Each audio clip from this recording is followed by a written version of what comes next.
Hi there! Today we'll be discussing parts and supplies. Parts and supplies was designed to manage your consumable inventory. You'll see on my parts and supplies homepage, I do have two views available. The current view is my grid view, which allows you to display photos of each part. The table view, also known as our reporting view, allows you to see further detail on each part. You can determine which fields are displayed by using the Select Fields button. To manage your inventory, we've designed bins. Bins does not have to be a physical bin, but can just be a room or a listed location. You can add a new part by just selecting the blue New button and filling in the part information. Let's take a look at one of the parts already in the system.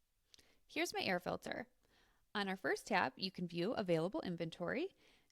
You can manage your inventory by using the three dots to the right of the bin location and selecting Edit Quantities.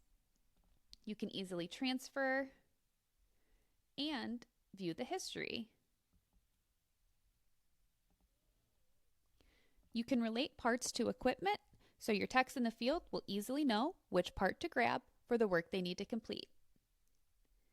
Easily view active work items or completed work items that have your part associated, and include any attachments. This could be a receipt or any other information on that part. If you have any questions on managing your parts and supplies, please use the chat option in the lower right corner and select Speak to a Product Expert.